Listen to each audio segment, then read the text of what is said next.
This message is for more than one person. If you're led by the Holy Spirit to go and preach the message of salvation to someone and to lead them to Christ, don't pass it up. Don't pass it up. A few years ago, I just felt like I needed to go to this one furniture store, and I went in there, and one of my old friends from high school I hadn't seen in almost 20 years was working there. And the Holy Spirit, every time I drove past her, the Holy Spirit said, go in and talk to him. Go in and encourage him. He was having a hard time. He had recently been divorced, lost his family. And the Holy Spirit kept saying, you go talk to him. You go talk to him. And one day the Holy Spirit said, you go buy him a Bible and you go see him and you tell him about salvation. And I went and I told him, I said, I've been giving you my testimony these last couple of weeks. And you know what? You need to make a personal decision to accept Christ so that you will live in eternity. And you know what? A few months later, he was dead. He was only 40. So you don't know what's going to happen.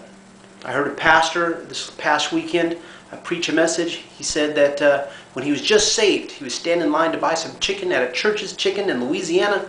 And the Holy Spirit said, I want you to preach the gospel of salvation to the man at the cashier. To the cashier. And he did that. And the man accepted Christ. And he said, wow, I feel different. Thank you. That same night, he was killed. Someone wanted some chicken at the end of the business and came in through the back door and killed him.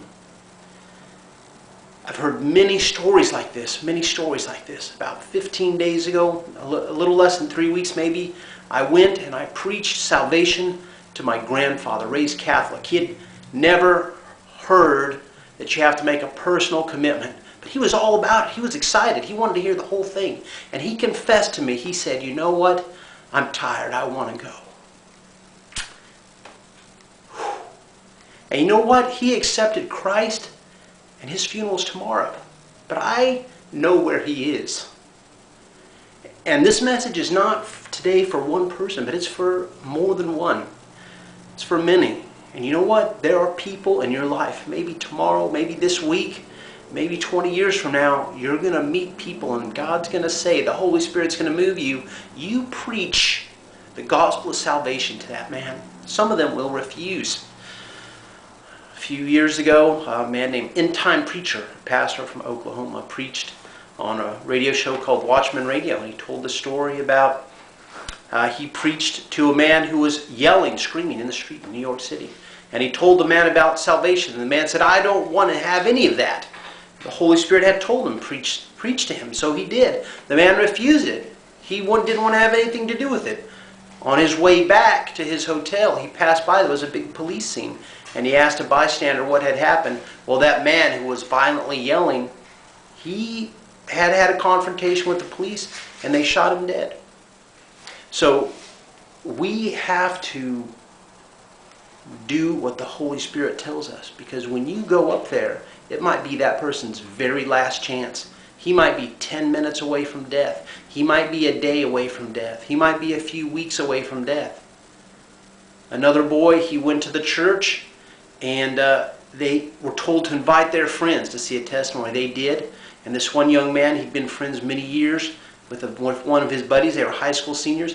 And he kept preaching for months to this kid. And he said, I don't want to have anything to do with that. I'm not interested in your Jesus. And one day he finally told him, listen, that's it. I really don't want to have anything to do with your Jesus.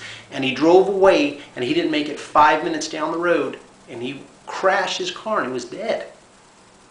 So when you feel like you need to pray for someone, when you feel like you need to preach the gospel of salvation to someone, you need to do it. You need to do it.